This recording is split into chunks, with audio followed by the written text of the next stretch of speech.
Assalamualaikum warahmatullahi wabarakatuh. Saya Siti Nurdikriyana. Pada video kali ini saya akan menjelaskan tentang ruang lingkup psikologi anak dan remaja pada aspek belajar. Oke, yang pertama kita akan membahas tentang proses belajar. Biasanya kan kalau kita mempelajari sesuatu, biasanya kita bisa mengingatnya ataupun dalam jangka waktu yang relatif pendek. Nah, dimana ketika kita belajar pasti ada stimulus atau rangsangan yang kita terima. Stimulus atau rangsangan ini bisa kita dapatkan melalui gambar, video, film, ataupun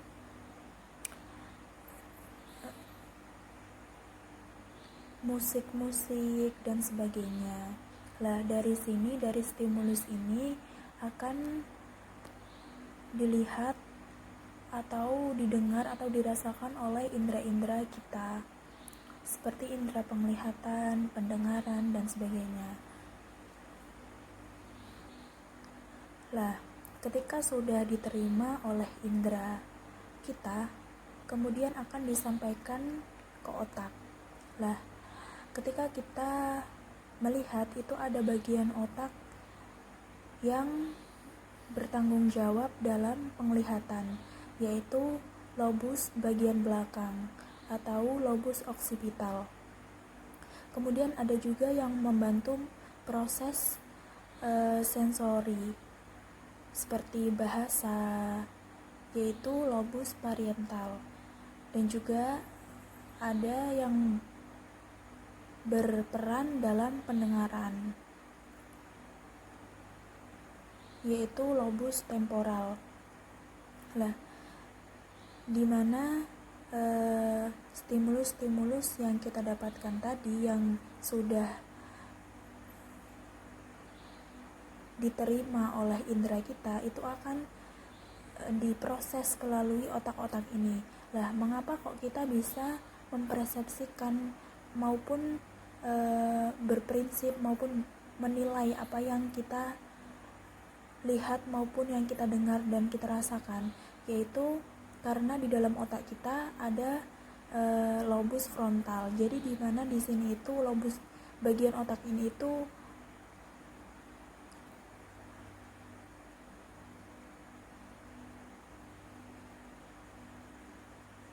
Nah, kemudian stimulus-stimulus ini bisa kita ingat karena apa yang kita terima itu disimpan di dalam sistem limbik, bagian otak yang namanya sistem limbik. Jadi sistem limbik ini berperan dalam menyimpan informasi sehingga kita bisa mengulanginya ataupun mengungkapkannya ketika kita ditanya di lain waktu ataupun di lain hari. Seperti yang kita ketahui, di sini otak kita terbagi menjadi dua. Ada dua bagian otak, yaitu otak kanan dan juga otak kiri. Di mana otak kanan ini lebih dominan dalam hal kreativitas, musik, mewarnai, mengimajinasi, berimajinasi, membaca emosi orang lain. Jadi otak kanan ini lebih dominan terhadap kreativitas maupun imajinasi. Lalu bagian otak kiri ini lebih dominan untuk menghitung dan juga berlogika maupun berbahasa. Jadi di mana stimulus-stimulus yang kita dapatkan tadi apabila anak ini ataupun seseorang ini lebih dominan ke otak kanannya, dia lebih bisa belajar dalam hal-hal yang itu berhubungan dengan musik, warna, ataupun berimajinasi, membaca, dan sebagainya. Tetapi ketika anak ini lebih didominasi oleh otak kiri, dia hanya bisa ataupun dia itu bisanya belajar dalam hal menghitung ataupun berlogika.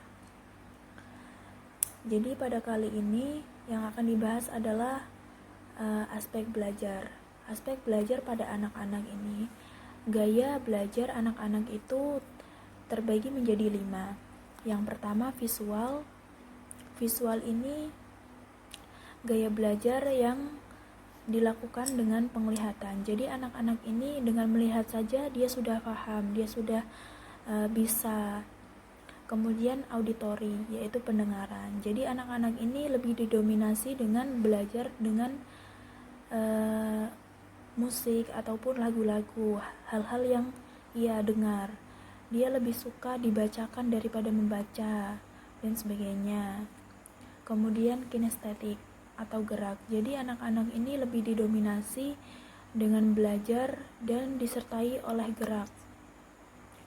Biasanya kan ada anak-anak yang belajar tapi belajarnya itu juga dengan disertai dengan gerakan-gerakan tertentu, gerakan tangannya atau kakinya. Kemudian global, di mana di sini anak-anak ini dapat belajar, dapat memahami sesuatu itu secara menyeluruh. Kemudian berikutnya ada yang terakhir, ada gaya belajar analitik, di mana gaya belajar analitik ini, anak ini biasanya itu belajar dengan cara menelaah sesuatu yang atau stimulus yang ia terima terlebih dahulu. Jadi dia ini harus kayak menelaah terlebih dahulu, memperinci terlebih dahulu sebelum dia itu benar-benar mempelajarinya. Kemudian kita dari gaya belajar ini maupun kesulitan-kesulitan yang dialami anak-anak pada saat ia belajar, pasti ada penyebab yang mendasari anak-anak ini mengalami kesulitan belajar atau memiliki gaya belajar dari 5 ini tadi. Yang pertama ada faktor keturunan, di mana di sini orang tua maupun keluarga sangat berpengaruh terhadap anak-anak. Jadi anak-anak yang mengalami kesulitan belajar ini dapat dipengaruhi oleh faktor keturunan. Misalnya ibu atau ayahnya itu pendidikannya masih SD, belum lulus. Jadi ini mempengaruhi anak-anak dalam belajar. Kan orang tua itu, ketika orang tua cerdas pasti menurun kepada anaknya, sehingga ketika wawasan maupun pengetahuan yang dimiliki oleh orang tua itu lebih sedikit, maka mereka juga akan menurunkan itu kepada anaknya.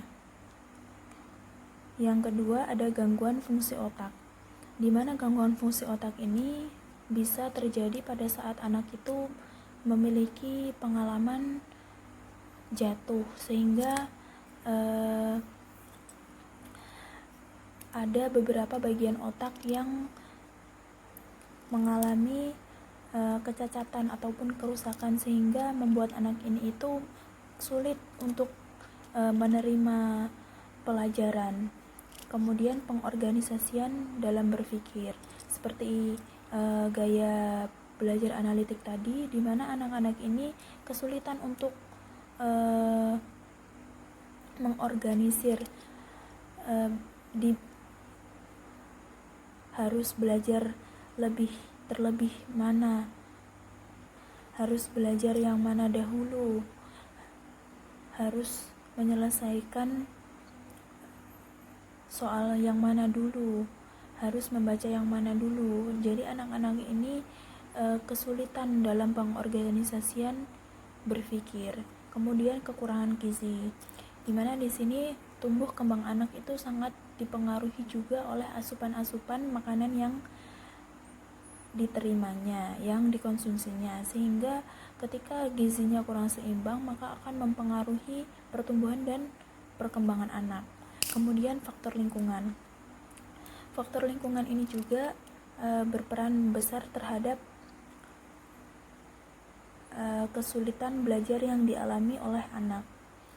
Karena ketika anak-anak ini bergaul atau tempat tinggalnya ini di lingkungan yang kurang mengerti akan ilmu pengetahuan, maka akan mempengaruhi belajar anak.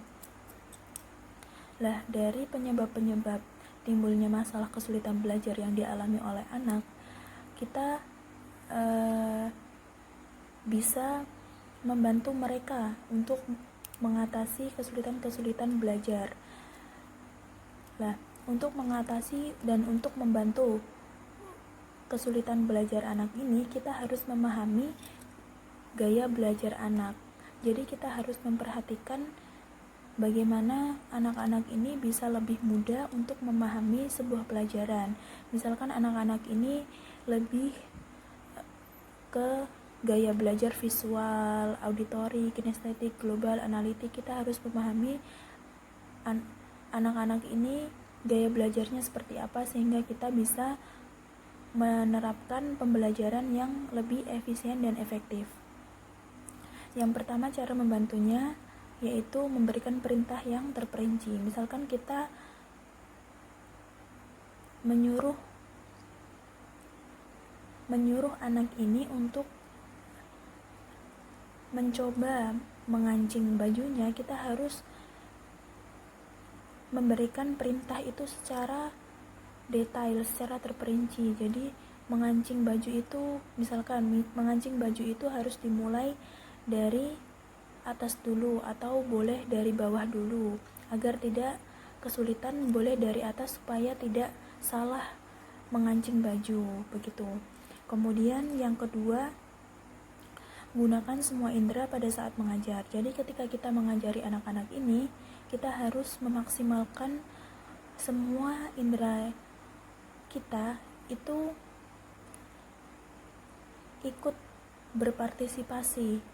Jadi misalkan kalau kita menyuruh anak itu bukan hanya dengan mulut saja, tetapi tangan dan juga mata ataupun anggota badan tubuh yang lainnya itu harus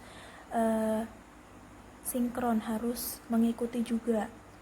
Misalkan kita menyuruh ambil itu, jadi mata kita mengarah ke benda itu dan juga kita menunjuk jari kita, telunjuk kita itu menunjuk ke benda itu. Kemudian yang ketiga, menghindari gangguan apapun seperti mainan atau gambar yang tidak diperlukan. Jadi biasanya di sini kan terutama pada anak-anak yang masih PAUD, perhatian mereka itu teralihkan dengan mainan ataupun gambar-gambar yang ada di dalam kelasnya, sehingga di sini dengan semakin berkembangnya ilmu dan juga iptek di lapangan ini sudah saya lihat ada perkembangan.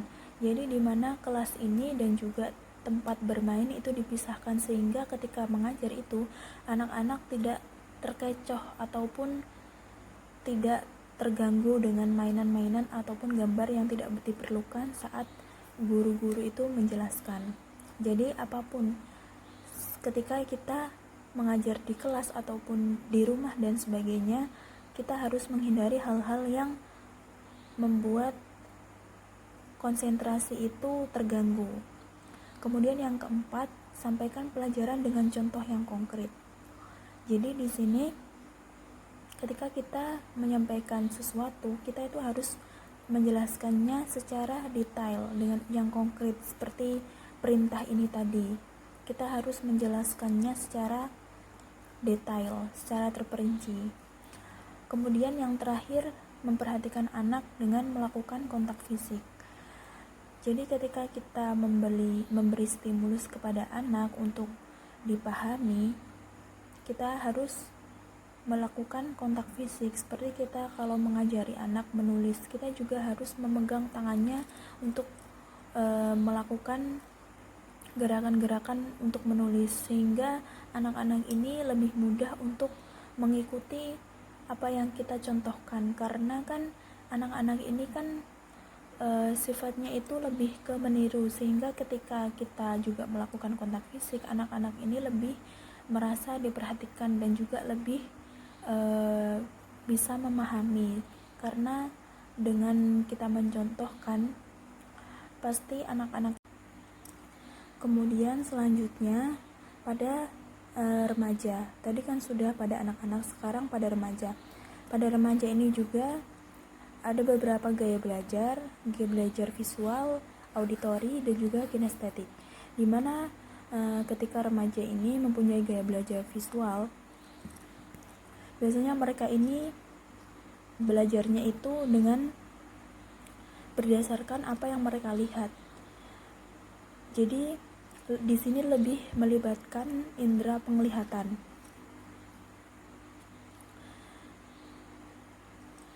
Di mana mereka ini tidak mudah terganggu dengan keributan-keributan. Jadi ketika mereka belajar, mereka ini kan lebih melibatkan indera penglihatan. Jadi meskipun ada hal-hal yang membuat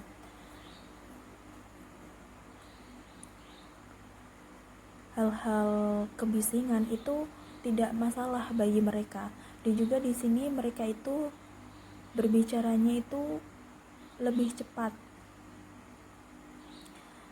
Kemudian yang kedua ada auditori.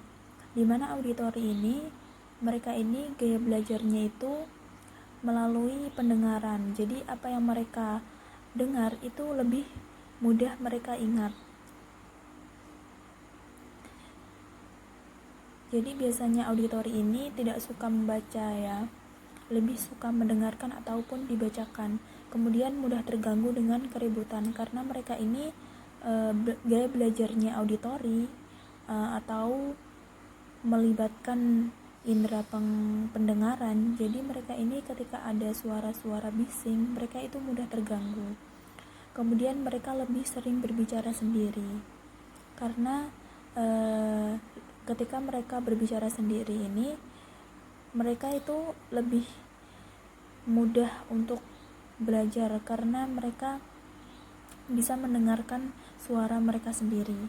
Kemudian yang ketiga ada kinestetik. Tadi sudah dijelaskan bahwa gaya belajar kinestetik ini yaitu gaya belajar dengan melibatkan aspek gerak tubuh. Jadi di sini mereka itu belajar dengan banyak gerak. Kemudian umumnya itu tulisannya jelek. Jadi umumnya tulisannya jelek. Seperti tulisan saya ini tulisannya jelek ya. Kemudian berbicara dengan perlahan. Jadi mereka yang mempunyai gaya belajar kinestetik ini berbicaranya dengan perlahan karena mereka itu menyinkronkan antara apa yang mereka bicarakan dengan gerakan-gerakan tubuh yang dilakukan. Nah, ketika kita sudah memahami gaya-gaya belajar yang ada, kita bisa membantu para remaja ini untuk mengatasi kesulitan belajar yang ia hadapi. Yang pertama bisa menggunakan mind map. Ya, seperti ini adalah kurang lebih mind map, cuman kurang rapi saja. Jadi ketika mereka gaya belajarnya visual ini bisa menggunakan mind map karena mereka lebih ke indera penglihatan. Jadi mind map seperti ini bisa memudahkan para remaja untuk lebih memahami apa yang mereka ingin ketahui. Jadi mereka bisa belajar menggunakan mind map ini. Kemudian peer tutoring. Jadi di mana peer tutoring ini untuk melatih anak-anak itu menjelaskan materi kepada anak-anak yang lain. Jadi ini bisa diterapkan kepada anak-anak yang memiliki gaya belajar yang dimana mereka ini bisa menggunakan peer tutoring ini untuk mengatasi kesulitan belajar yang mereka miliki. Kemudian prior knowledge. Prior knowledge ini seperti membaca di rumah. Lah, di antara gaya-gaya belajar yang dimiliki oleh para remaja ini bisa diterapkan pada kinestetik maupun visual. Jadi di mana di sini kan mereka lebih dominan oleh hal-hal yang mereka lihat, sehingga ketika prior knowledge ini diterapkan, mereka bisa lebih belajar secara maksimal. Kemudian yang keempat, reciprocal teaching, atau bisa diterapkan melalui dialog interaktif lah. Untuk yang keempat ini lebih dominan ke auditori ya, karena mereka ini kan lebih sering berbicara sendiri, jadi bisa diterapkan dialog interaktif ini untuk membantu kesulitan belajar yang mereka miliki, sehingga ketika mereka menerapkan dialog interaktif ini, mereka kan saling berdialog antara teman maupun guru, sehingga mereka lebih mudah memahami pelajarannya. Ya, sekian dari pemaparan saya pada kali ini. Kurang lebihnya mohon maaf, semoga bermanfaat. Wassalamualaikum warahmatullahi wabarakatuh.